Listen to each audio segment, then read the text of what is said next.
All right. Welcome, Angelique. We are so excited to have you and to see you again. It feels like it has been a short time and a long time since we've talked. Yeah, I'm Yes, happy it to be does. here. Oh man. So for everybody listening, we met Angelique in Costa Rica. We were all gathering together we're all hosting retreats and we met her and it just clicked. So we are excited to introduce you to all our listeners so they can hear all the good things you do. And we have a little surprise at the end, which is fun. Oh, Yes, it is a big surprise. A yeah. second, Sarah and I heard your voice, and then you told us you were a somatic healer. Wow, that just all went together. You have the most magical voice. So, everybody will be hearing that in the interview today. So, I'm so excited to see you again. I love your face.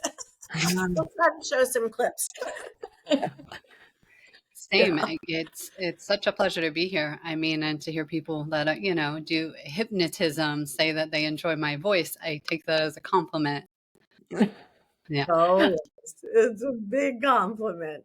Yeah. So, yeah, let's just step into this, Angelique. And I'd love if you just would share with our listeners, some of what your journey has been for you to have found your calling as a somatic coach and educator. So, what did some of that journey look like for you?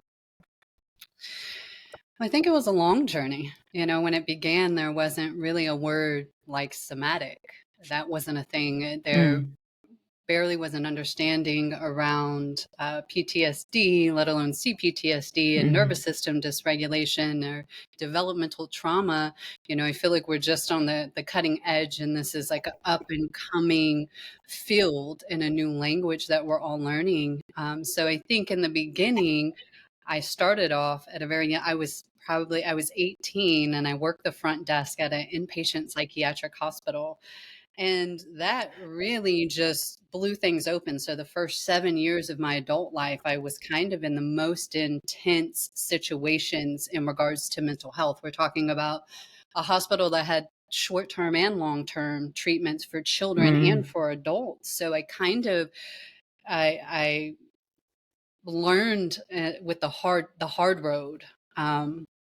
Not Yeah. even knowing, not even having a full spectrum understanding of mental health. But I think starting there, it showed me what didn't work.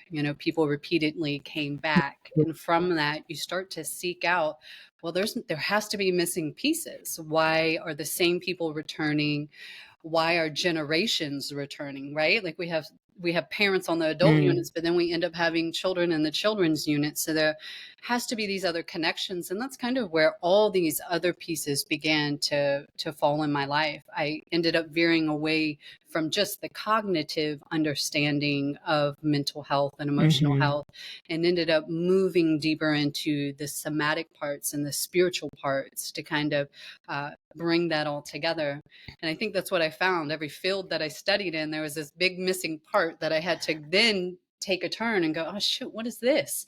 Now I need to hone in to Yeah. understand this part. So I went from this mental health, and then I ended up going in to become a massage therapist. And I had no idea that when I started going to school, how impactful that was going to be for me. I was a non-toucher. It was a fluke. I moved to Massachusetts, and the lady I was living with said, you should go to school for this. And because I couldn't get a job, I was putting in applications, and she showed me her paycheck, and she barely spoke English. She was Dominican. And she's like, I made it through the school. You can make it through the school, and the bus can take you. So it was really random. But in that school, Wow. we got massaged every day. From the first day, you gave and received touch. And that was this really profound healing that happened for me that I didn't even understand on a scientific level what was happening.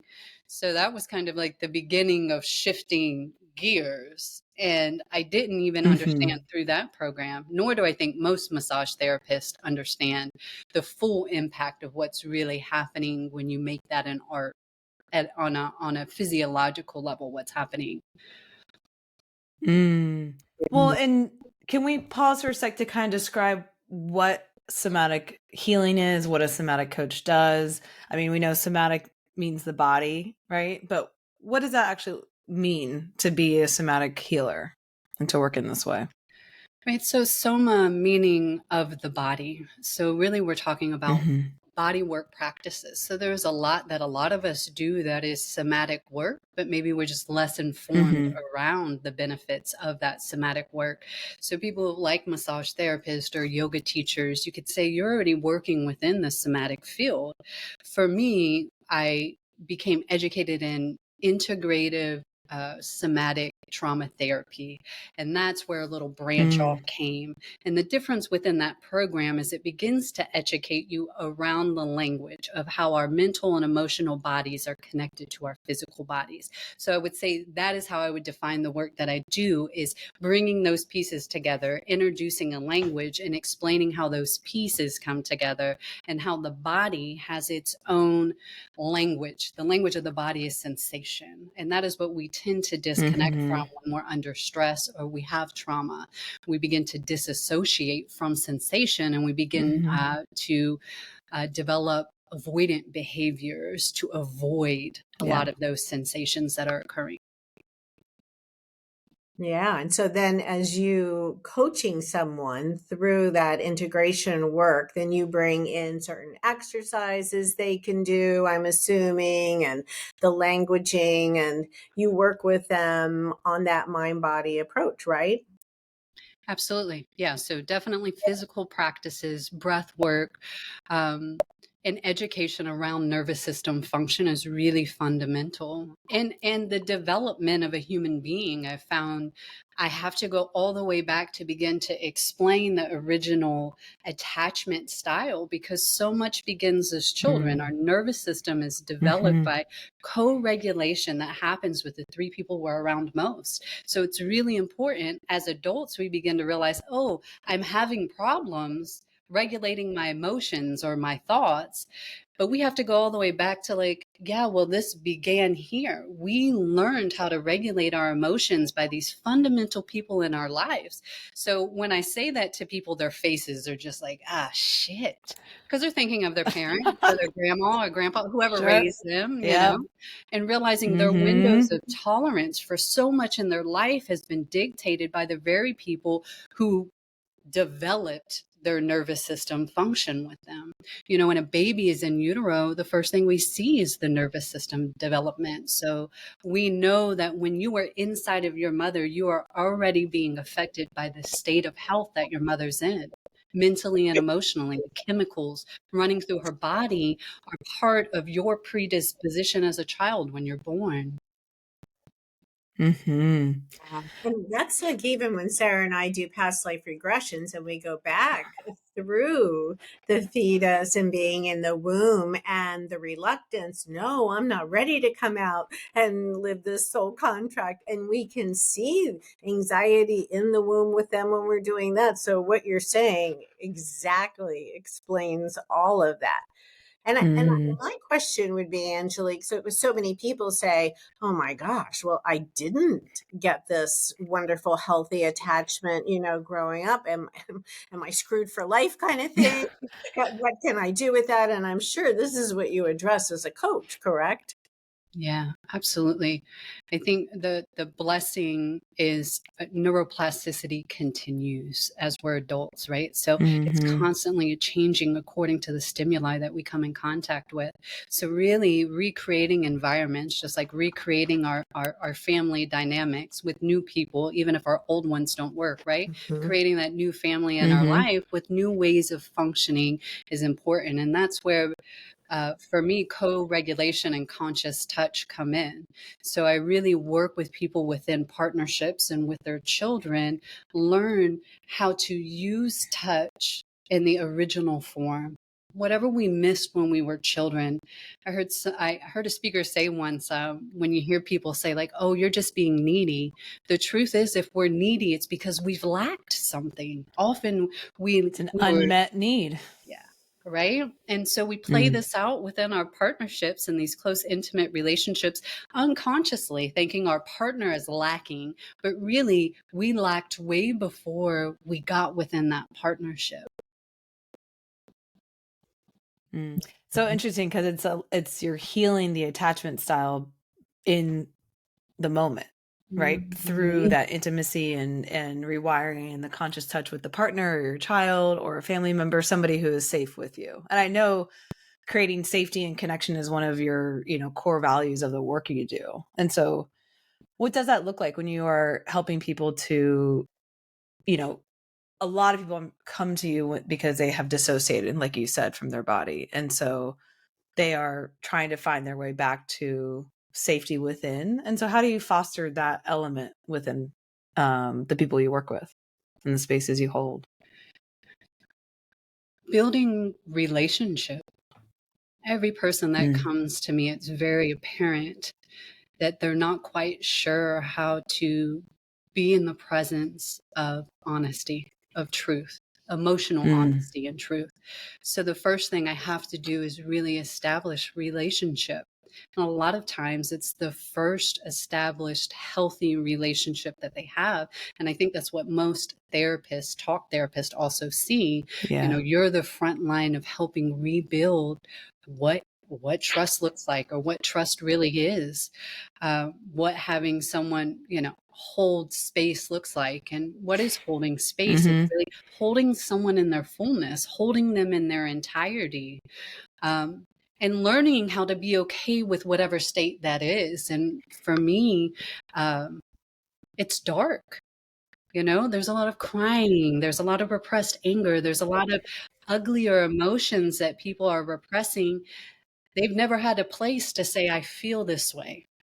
So the first thing I have to do is begin a dialogue with that person to allow them to slowly begin to trust me in the process, which is we can't connect the dots unless we talk about the dots. Like first we have to, what's the feeling? What's the emotion? Yeah. What's the physical manifestation of pain? Because as a massage therapist, that part of me, it's like, oh, it must be, I have this kink in my neck.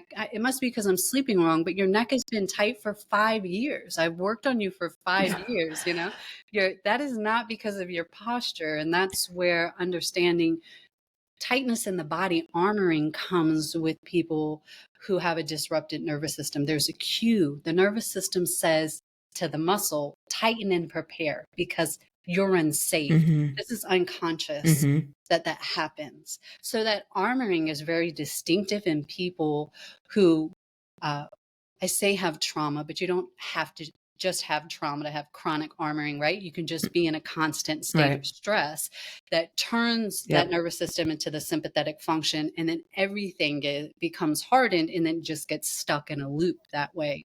So when I work on people, and I've worked on them for a very long time, there is a difference between a muscle being tight because I worked out a couple of days ago and a muscle being hard. And that's what we have to begin to work with, is just realizing these chronic things in my body, this chronic pain, there's more to it than my mattress is bad. Like that's the first part that I have to get people to understand. Yeah, that's the education of it all. So that's, yes, part of your coaching role. I love that. And can you explain more about your role of conscious touch, the massage in your approach that you use, and what is that impact to restore safety for people? Can you speak to that? Sure. Touch is ideally the most organic thing as a human being.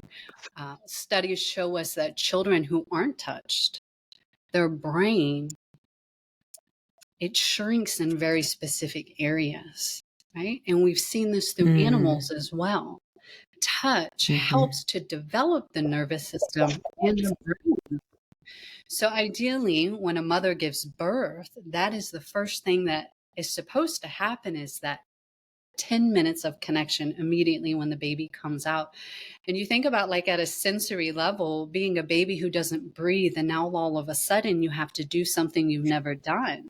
Sound has been muffled for 9 months, and now all of a sudden sound is loud. So, light is so bright, right? So imagine that experience as a child.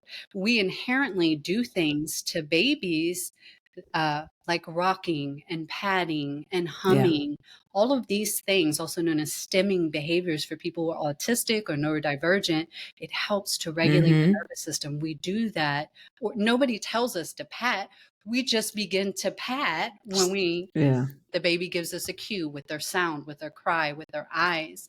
So conscious touch for me, moving beyond massage, was how do I bring touch back into people's lives in a way that isn't, I need to go pay to get a massage?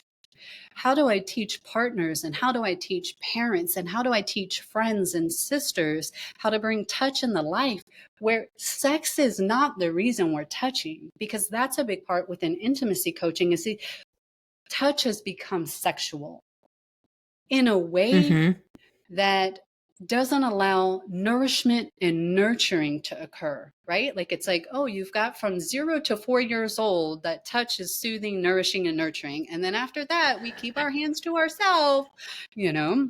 Yeah. So, yeah. sorry, go ahead. No, go ahead. No, it's good. So the conscious touch part, it was something that I developed because as I went through intimacy coaching, it was specific to partnership and more sensuality, sexuality. But for me, coming from the somatic massage therapist, all these other things that I do, mental health, I saw that there was a missing component. There needed to be a bridge for all the other people, because so many women that I work with don't want to be touched because they think it leads to sex. So many parents feel like at a certain age, I have to stop touching my kid because it might get weird, especially if it's a boy and they're going through puberty.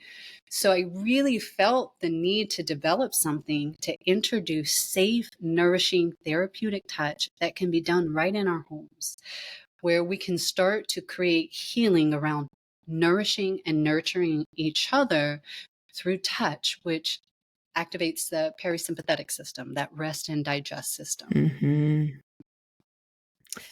Yeah. And it's interesting because I like that a lot of it is just bringing into conscious awareness the things we already do and we don't know that we already do for healing. The patting, the hugging, the rocking, the swaying, right? It's all naturally calming to the body. Everybody does it. I'm interested in think, we saw a lot of people during COVID struggle with this, right? Because there was no touch and everybody was in isolation. I'm curious what you saw on your end as being a, massage therapist, somatic healer, with people having to make decisions around going against what they need. Yeah. And once again, we talk about co-regulation, and now we don't have that because we're not touching, we're not close to each other. And I think even bigger, our face is covered. There is so much on a nervous system level, that unconscious part of us, that neuroception, right? That is picking up cues around our facial expressions. It's looking for those little micro movements. And that's what babies look for when they're little. That's what helps them decide, am I safe? Am I not safe? Safe or not safe. Yeah. Right. And so for me, that was even bigger than not being able to touch, is literally not being able to read our nervous system. Like it's not even like a conscious choice, like, oh, I wonder what their face is hiding back there. It's like, it's already happening. I can't see this person's face. So I need to be on guard because I can't read them. That means I need to be a little more hyper vigilant to survive. This is what my nervous system does, not because it's broken, but because it's so fucking fantastic at keeping me safe. And so during that time, that is what for me was the biggest thing, is like, wow, such a big part of us is walking through the world looking for the face to tell us if we're safe or not. And so if we're all having a collective experience where that's not happening, then we know we're hypervigilant. We're in a sympathetic state. And when we're in that state, studies show us we see more cues of danger when we're in sympathetic state of functioning. That makes more sense. Yeah, that makes sense. That is like tunnel vision into the alarm bell is going off, and so that's all we see, and so we're more stressed. Yeah, right. You want to hear what a wild mother I was growing up with Sarah. So when Sarah was a baby, of course, having studied so much of this, I would cut out friendly faces, smiley And drop them from the ceiling above her crib. So she'd wake up every morning, and mostly they would be family members, all smiling. I was just, I'm Aw. like, God, all of this wonderful, Oh, thanks, Mom. even on a baby level. It's amazing once you learn all of this and what you want to do for your own child growing up. Mm. I think you were that I kind of a mother too, Angela. Correct. I see your son Mhm. and your relationship. Oh, yeah, I Yes, remember, I know. when I had my son, a doctor telling me, that he needed to not sleep with me. And this is before I was even Mm. trained deeply in somatic work. But immediately I was like, no, what you're telling me is wrong. And I went and researched it. Like, that was the beginning. I was like, I don't think this. And this guy told me, he's like, do you want your son to need a warm body next to him the rest of his life? And I was like, that don't make sense. Why do us adults get to desire that, but my infant child doesn't get to desire that? And when I did the research, it was Mm. very clear that the development of children and their attachment style is strongly affected and enhanced by co-sleeping.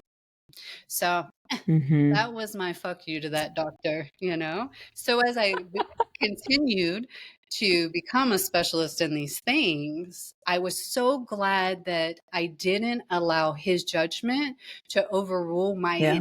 inherent motherly instinct, which is no, I don't think that him sleeping alone and allowing him to cry himself to sleep, which we know now, allowing a baby to cry themselves to sleep, they actually go into dorsal collapse. They don't calm down. Mm-hmm. Their nervous system shuts them down for survival. So we're in the generation where that was the norm. So I think there's a lot that has to be re-educated and redone for this next generation to really be more secure human beings.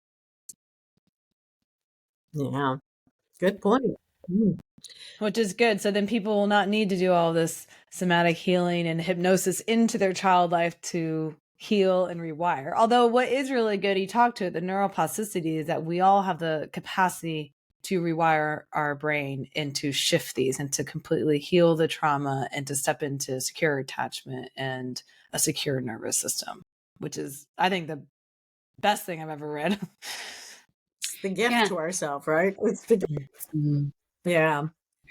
So your expertise includes all of the mind-body connection, the polyvagal theory, and somatic experiencing that you do. So tell us a little bit about these concepts and how they do play a role in when you treat the trauma at this nervous system level, Angelique. Yeah. So the polyvagal theory, this is Stephen Porges' work, and it really is important. I think it is reforming a lot of our fields, this information. It was like Mm-hmm. this missing piece, I feel. And this concept, it's like a ladder. Our vagus nerve, it's also known as the wandering nerve. It has three main functions: dorsal collapse, sympathetic function, and then I lost it. Ventral vagal state. Oh, yes. So Mm-hmm. I teach all my clients, this is a good checklist. Every day when you wake up in the morning, where am I at on this ladder? Ventral vagal is I'm safe, I'm connected. Intimacy can occur. Curiosity, playfulness can occur. Sympathetic is Mm-hmm. fight or flight. I need to move, I need to do.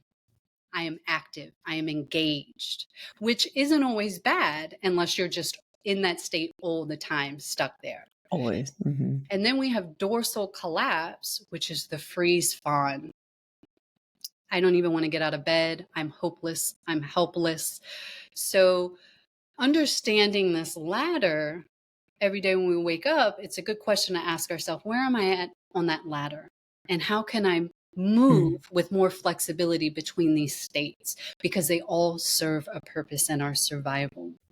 So, Mm-hmm. allowing people, once again, to re educate people around the way that this vagus nerve, which is connected to our nervous system through the parasympathetic system dominantly, um, that vagus nerve is connected to other organs and other functions in the body. And depending where we're at on the ladder, it's turning on and turning off other parts and other functions of the body.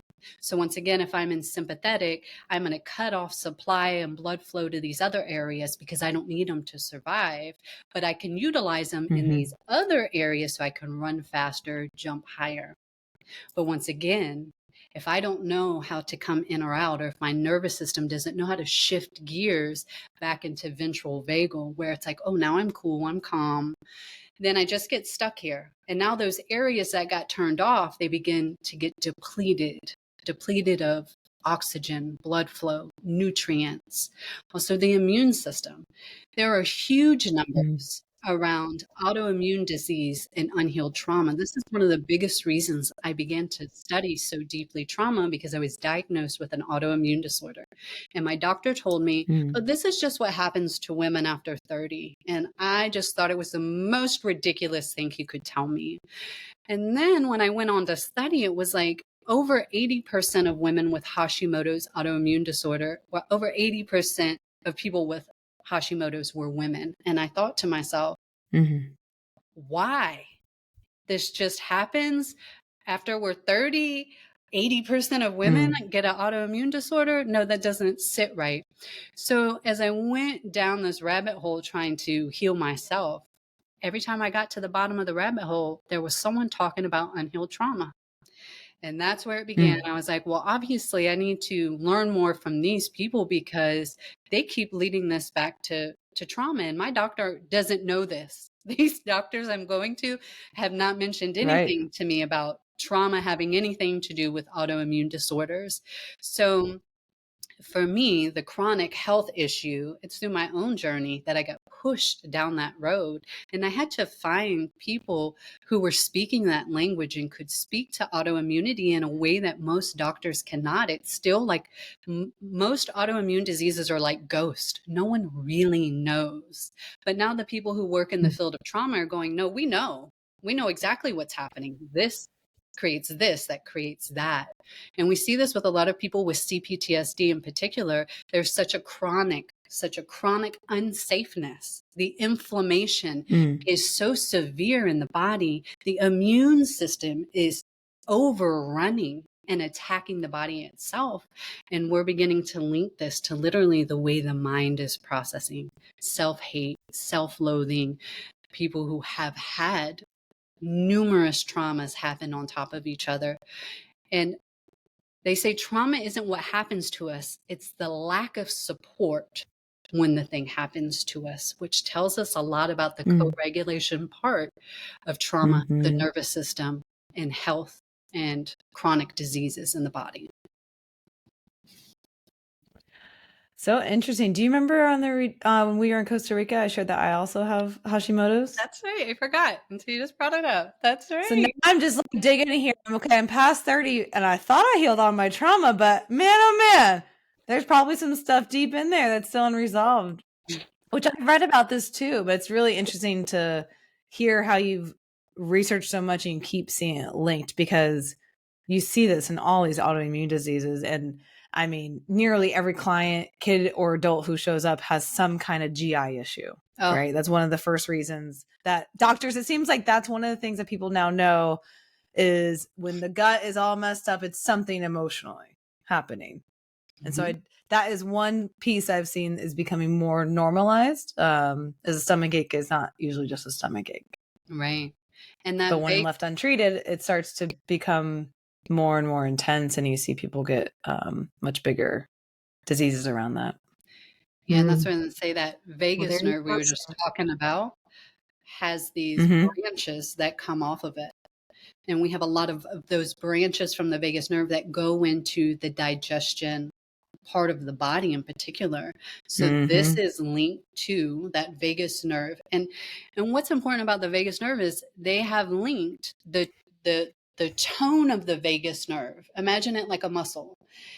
And the stronger that vagus nerve is, the better emotional and mental regulation is. The weaker that vagus nerve is, the weaker the ability to emotionally regulate. So that's why these somatic practices, this nervous system understanding, doing things we know that strengthen and tone the vagus nerve, which in the yogic world, so many people are already familiar with that word, not necessarily with what it means if you don't have good vagal tone, but at least that word is within that community.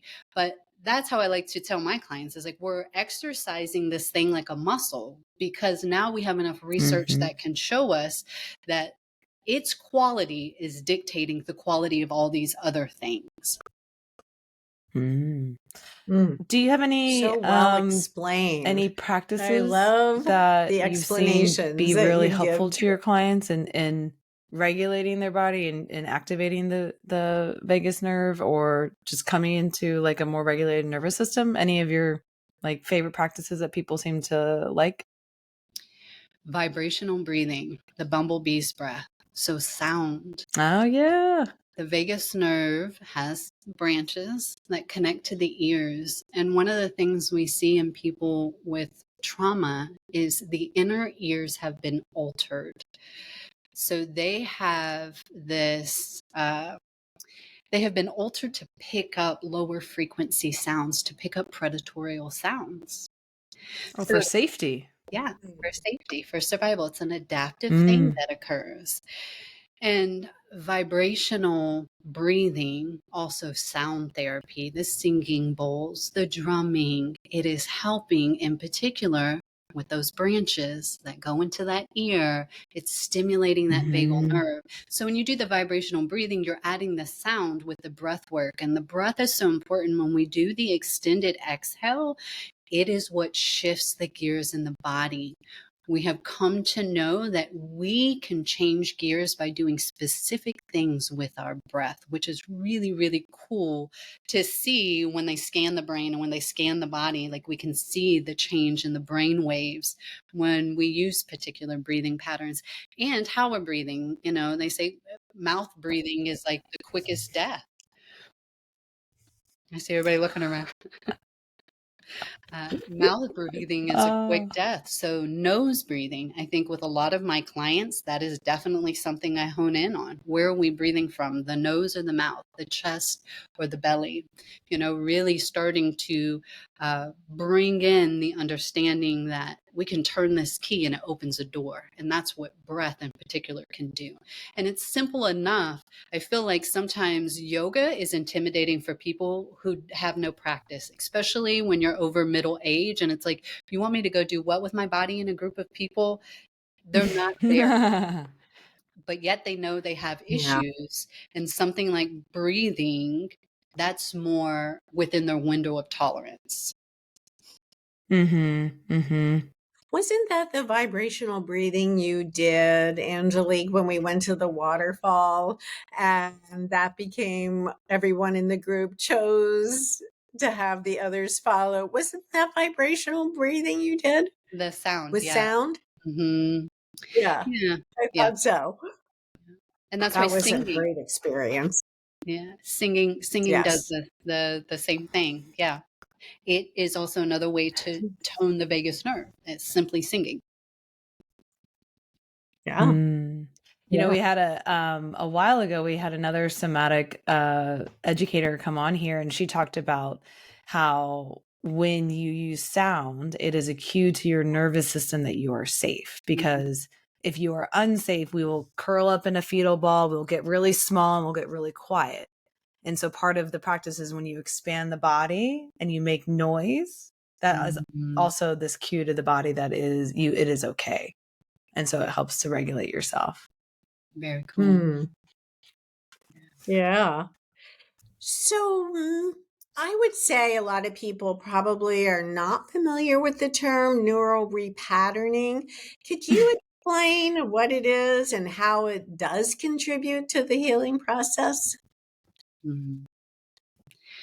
like to imagine within our brain are these little roads, these paths that we've taken in life, that we've etched out. I wake up, I brush my teeth, I eat my breakfast.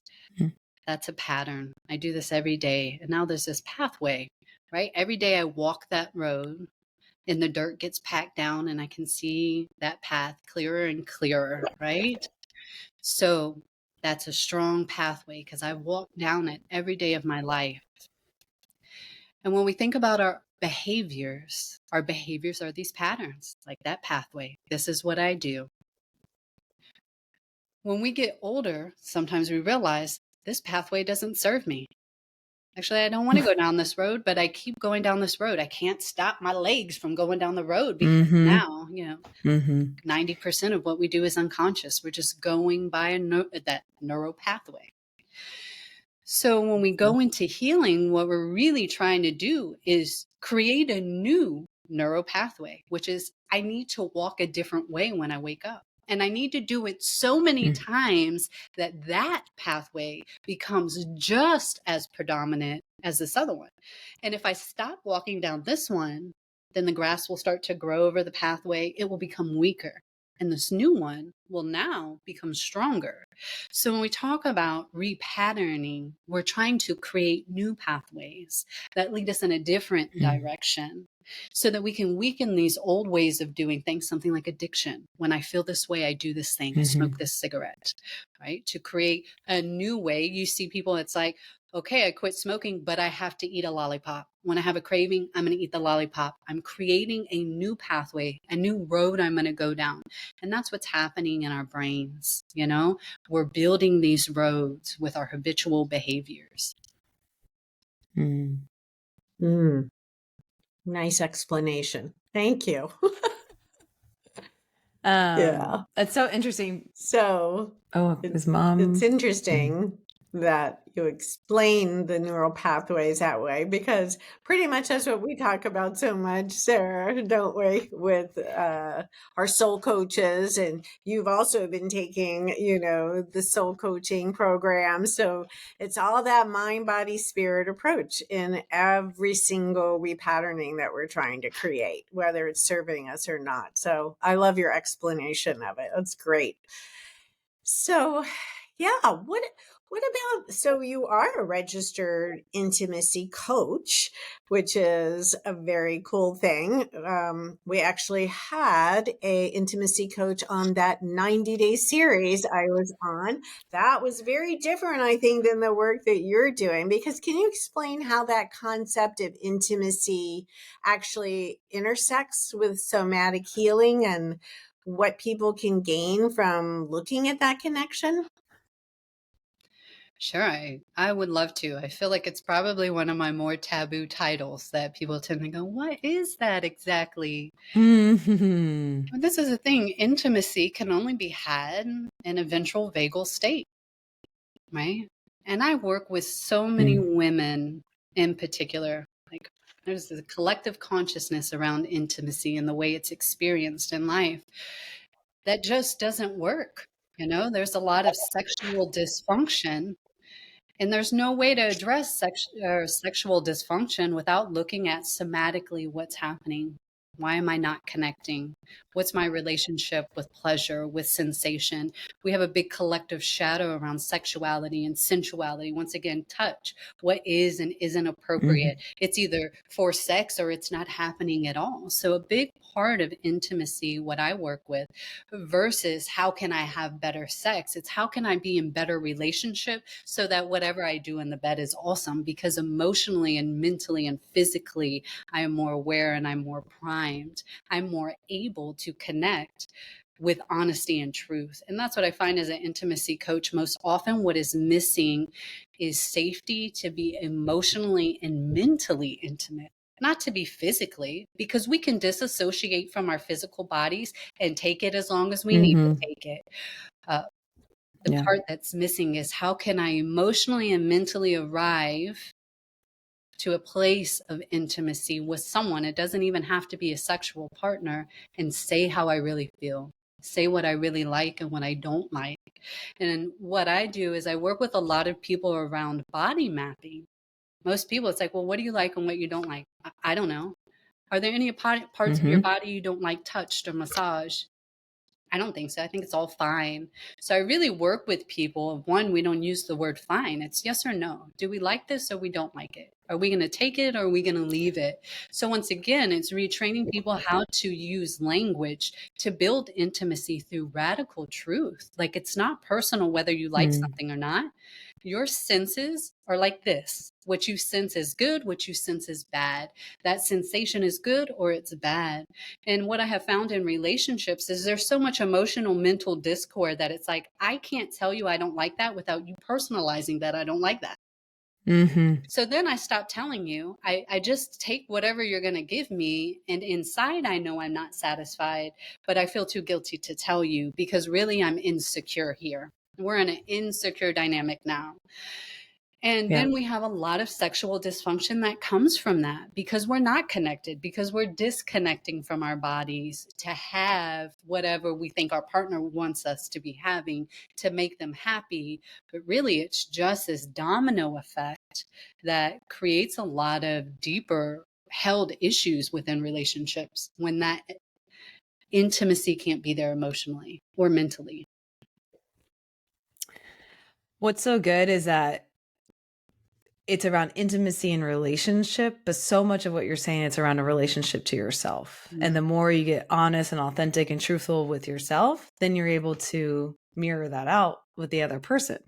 Because if you don't know yourself yet, how can you be in relationship with others? So it's this relationship to self, relationship to others, relationship to the universe. It's like this whole pathway. I love it. Yeah, that's perfectly said. Okay, so for our listeners, because I know I feel like we could keep rolling around in lots of conversations for a while, but what would be a good takeaway from this whole conversation for them to remember? What can you extract out to be like, if there's anything I want you to hear about somatic healing and how to regulate your nervous system, this is it. Pay attention to your body. Pay attention to your body. Don't ignore your body. Moving your body, allowing your body to be held and nourished and nurtured. Begin that journey. However that looks like for you, begin the journey back to hearing the wisdom of sensation. Yeah. Getting curious with your body. Get to know. Yeah. Yeah. Yeah. So many ways to take that. That's right. Just get curious. What's going on? What am I feeling? Yeah. Yeah. So for all of our listeners that are just resonating, as I'm sure because you just are so beautiful with how you describe the work that you're doing. I mean, it's a beautiful use of language. You know, we're word people. We love your wording of all of this. So for all of those that are also loving it and resonating with your approach to somatic trauma and bodywork therapy, how can they connect with you and maybe look to working with you? What are the different avenues and how you work with people? I definitely online. I have Zoom coaching that I do, in-person workshops, and of course I have a retreat coming up in Costa Rica. I will be joining you guys. So in-person work and Our big do. surprise. Oh, I give it Yes. away. No, it's exciting. So we met Angelique, and she is hosting her own retreat after ours, but because of the synergy between the three of us and the amazing work you do, and you can just hear in how you talk, you research, you educate yourself, you're an expert in somatic education, and so that's why it was easy for Mom to be like, let's invite her into our retreat. So everybody will be having her folded in and being a really grounded somatic healer in as a beautiful addition to the mind, body, and spirit work we're doing on the retreat. So we're thrilled. I'm We're sure. so excited to have you join us. Um, So, some special presentations and just holding space for all the work that Sarah and I will be doing with the group past life regression and between life. I mean, there's just so much soul healing and soul work, and you really need someone to hold space because Sarah and I do have the whole campus that we are the whole retreat center to use as well. And ours is in May, and you're leading your own retreat in June, right? June. Yes, ma'am. So right after Yes. us. Yeah. Yes. Yes. And are you sold out by now? I think already you are, aren't you? Yeah. I got one lonely spot just hanging out, waiting for the Oh, perfect one person. more. Yeah. Yeah. Yeah. So I I love it. am. Yes. And so, yeah. And for our listeners, I think you have offered a discount code for them. Is that correct, to work with you? Yes, ma'am. So Unfiltered 15, you get 15% off any online coaching or classes. I have a 3-part series that you can get on demand. You can get the first part free just for subscribing on my website. That's angelicelrod.com. So I'd be happy to have y'all join me. And in the online course, what is that about? So it's Somatic for anybody. That's what it's called. And it's a 3-part series where I just teach you some self-regulation practices, tapping, touching, self-massage, as well as the educational pieces we discussed. Oh, it's perfect. That's Yeah. perfect. We'll link to everything in the show notes so people can find you and find you in person at our retreat. Yes. Oh my gosh. Thank you so much, Angelique. It's such a pleasure to talk to you again and to work with you. And I just love how you explain all of the ways about how to regulate and come back to your own body. And so people can really find this beautiful healing next chapter of their lives. So I love the work you do. And I appreciate you for taking time to share it with us. Thanks Yes. for Thank you having me. so much. Mhm. Yes. You're the kind of guests we just adore and love. So thank you. Thank you. Thank you. My pleasure. We'll Thanks for talk having me. soon. Of course.